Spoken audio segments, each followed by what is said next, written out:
Hello everyone, and welcome to my Young and the Restless official 24 channel. I hope everyone is having a wonderful day. Before we begin, please hit the subscribe button and give this video a thumbs up. Nick's near-death experience changes everything for Sharon.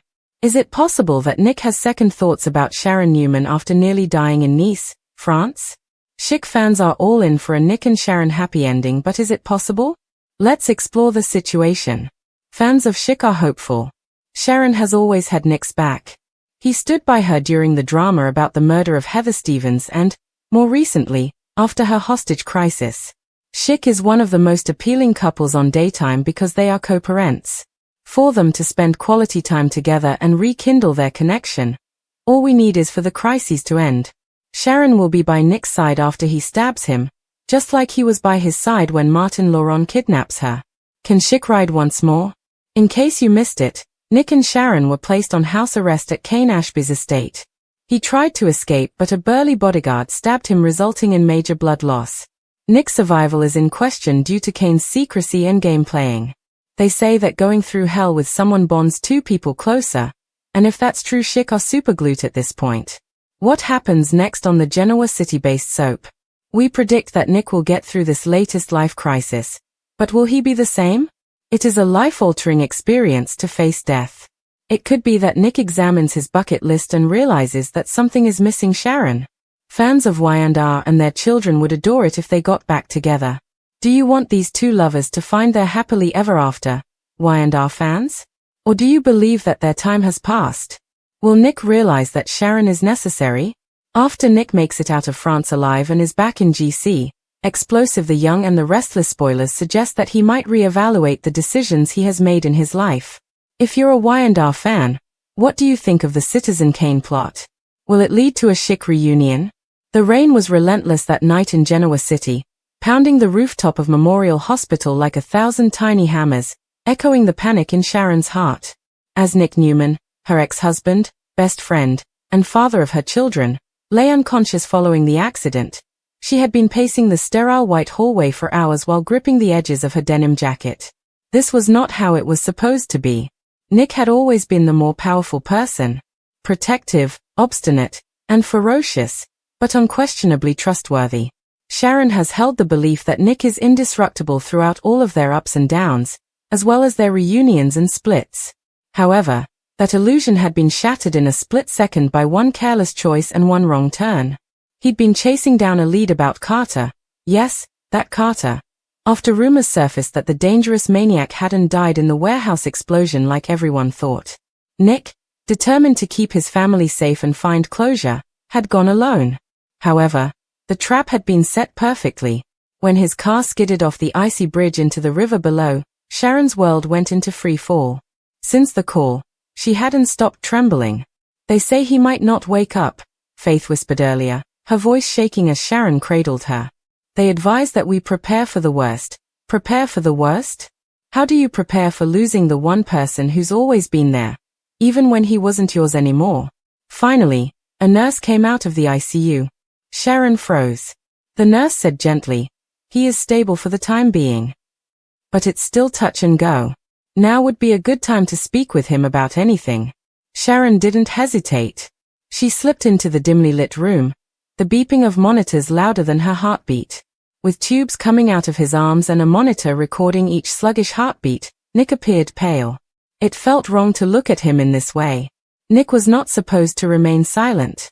He was all energy and fight, a hurricane of loyalty and fire. Now he looked like he was already half gone. She extended her hand out to him with care. Her voice broke. "Nick. It's me. Sharon." No movement.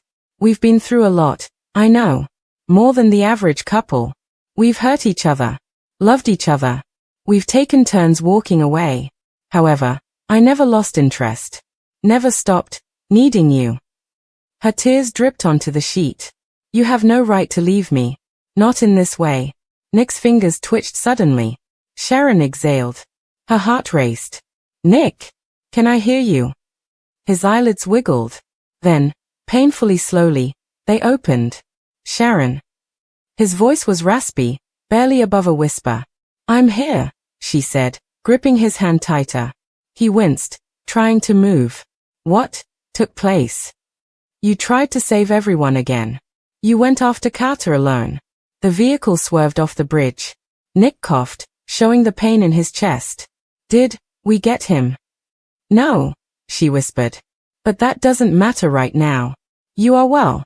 That's all that matters. His blue eyes were clouded with something else as well as pain as he stared at her for a long time. Clarity. When I was out, I saw Cassie. Sharon was frozen. She advised me to persevere. Said there were still things I had to do. People for whom I had to fight. Sharon's mouth twitched. You absolutely terrified me. Nick gave the faintest smile. That is reciprocal.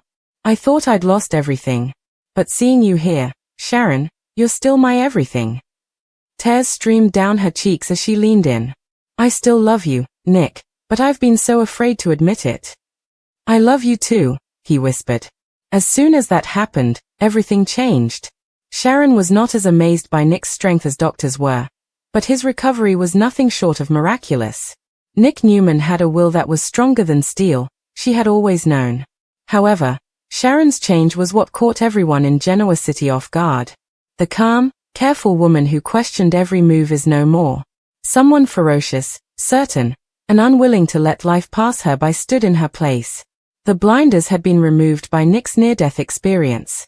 She moved back into the Newman ranch to care for Nick, but quickly realized that what they were rebuilding wasn't just his health, it was their love. Victor watched them closely, always the suspicious patriarch. He'd seen too many cycles of Sharon and Nick over the years to trust it. Are you sure this isn't just bonding over trauma? He inquired one night. Sharon gave him a direct eye contact. Victor, I almost lost him. That level of clarity never goes away. I am not fleeing it. Victoria, on the other hand, did not understand as well. In the Newman Enterprises office, she said, arms crossed, you and Nick have a history of imploding. Right now, he doesn't need a distraction. I'm not a distraction, Sharon replied, steel in her tone. I'm his partner. In every sense. And she meant it. The two began planning a quiet getaway once Nick was strong enough to travel. Sharon hesitated when she heard the word. However, something sacred, a chance to reconnect beyond the shadows of hospitals, threats, and legacy burdens. But Genoa City wasn't done with them yet. Carter remained alive. The word spread quickly. He was seen escaping from a convenience store near Chicago in a blurry photo. The nightmare was rekindled in a flash. Sharon confronted Nick as he stood in the living room with a pale face. She stated, you can't go after him again. Last time nearly killed you.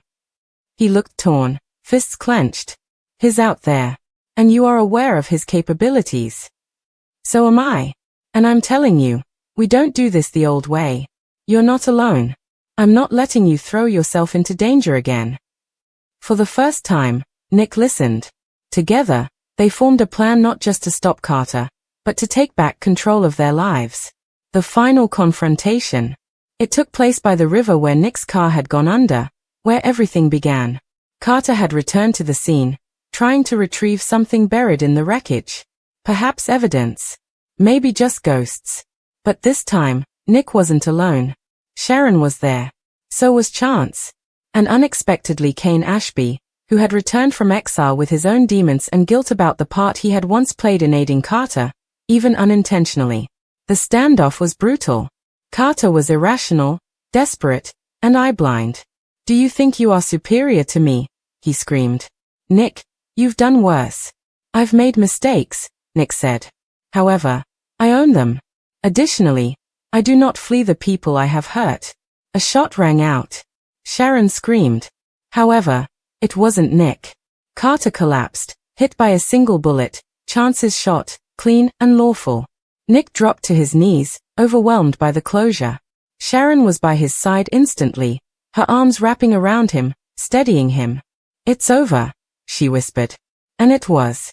A new section 2 months later, they tied the knot in secret. No grand ceremony. On the Newman estate, only family, close friends, and a whispered promise were present. Cass's favorite tree. Faith stood as maid of honor.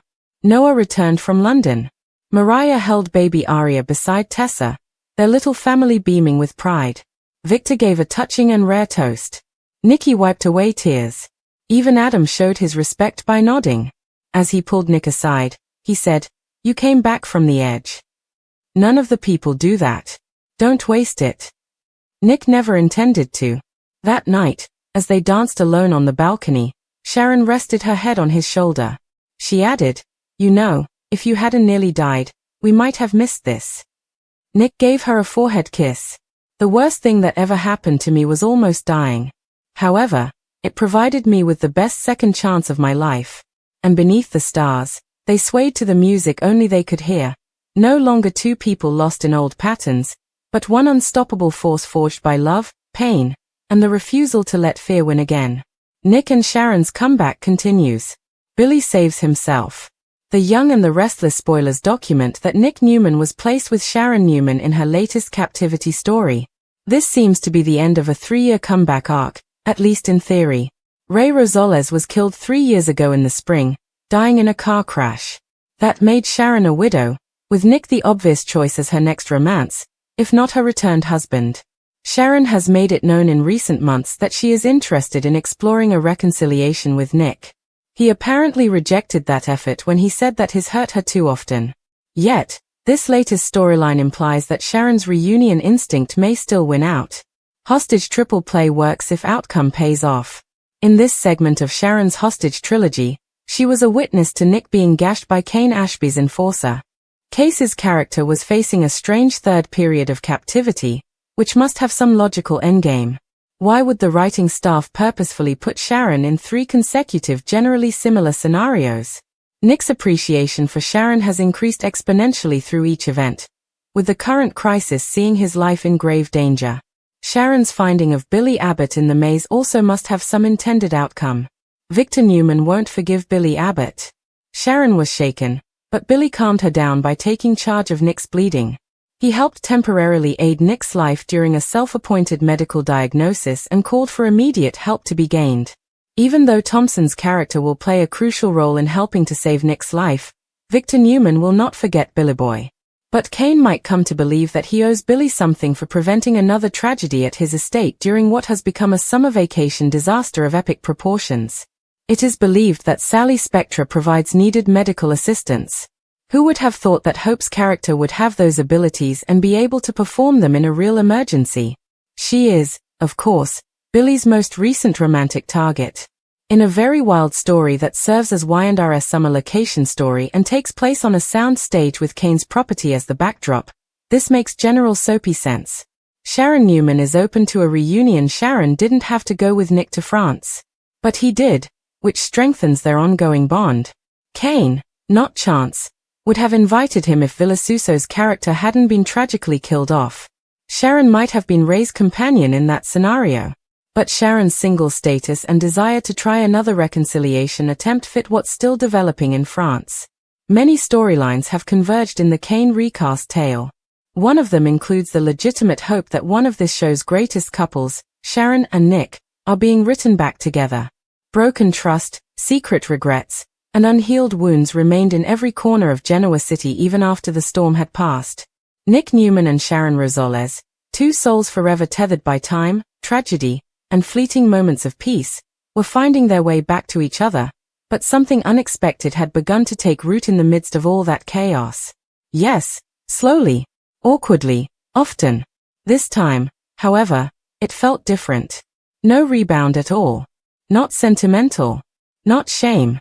Their relationship felt earned this time, strong despite being bruised and battered.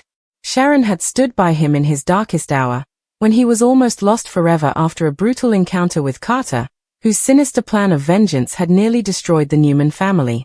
But something clicked inside Nick when he opened his eyes in that hospital room and saw her waiting and holding his hand like it was the only thing keeping her grounded.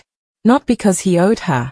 Not due to the fact that they share a history, but because Sharon's face alone brought him peace in the fog of survival. She didn't just smile with relief when she smiled, despite the tears, fear, and pain. "I'm still here," she said with a smile. "I never left." Sharon became his anchor once more as Nick recovered. Faith showed up. The twins were brought by Mariah. Noah arrived by air from London. But it was Sharon who stayed until the last shift of every day. Nick also felt hopeful for the first time in what seemed like an eternity. Not only were the walls around his heart breaking, but they were also falling apart. He had stated it plainly in therapy. I've spent so much of my life running, from mistakes, grief, and love. But I'm worn out. And she remains here. Sharon, on the other hand, struggled with her own inquiries. Did this love remain secure? Could they be different this time around and avoid the same traps? She wasn't the same woman who used to break down when Nick let her down. She was stronger, wiser, tougher. She had overcome cancer. She had endured fire for her children. She had survived losing Ray. However, there was still a tenderness with Nick, a softness that he only brought out in her. She was terrified by it. But it also gave her a sense of life. So, when he asked her out, just dinner, nothing fancy, she didn't hesitate. The spark was rekindled that night at society over wine, laughter, and stories of what they'd both missed. Not with fire, but with warmth. Familiar. Safe. Hopeful. While Nick and Sharon rebuilt slowly, brick by emotional brick, another storm was brewing on the other side of town, this one centered around Billy Abbott. Billy, who had once again found himself teetering on the edge of ruin, had finally reached a crossroads. His gambling demons, his recklessness, his inability to walk away from chaos had nearly cost him everything again. Chelsea had marked a boundary. He had been threatened with termination by Jill. Tired of being pulled into Billy's vortex, even Lily had stopped communicating. However, Billy did not spiral this time. He did something he had never done before this time. He took responsibility. It began with a mirror. Literally. Billy looked in the mirror in his condo one night and exclaimed, "You are the problem," after a particularly disastrous board meeting and a passive-aggressive email from Jill. Then he added, "But you can also be the solution." He actually meant it for once. No lies. No arrogance. No excuses. He contacted a backer. He re-enrolled in a therapy group. He cancelled trips, meetings, distractions. It nearly broke him as he sat in silence with himself. He just didn't run. Chelsea watched cautiously from a distance, unable to ignore the shifts but reluctant to re-establish trust. He didn't run after her. He didn't plead. He simply sent one message. "I'm working on me. And if you ever want to see that, I will be here." In the meantime, Billy's rejection of a lucrative position at a rival media company shocked Victoria. "Why?" she asked. Billy's response was, "Because I'm not ready to lead anything until I can lead myself." It wasn't just a line, it was a revelation. Billy had hit rock bottom so many times that this felt like a foundation. He was finally climbing, not diving. Nick and Sharon became closer as summer came to Genoa City and the nights got longer. After their late-night walks, they started going to movies and now meet for coffee in the mornings on the porch.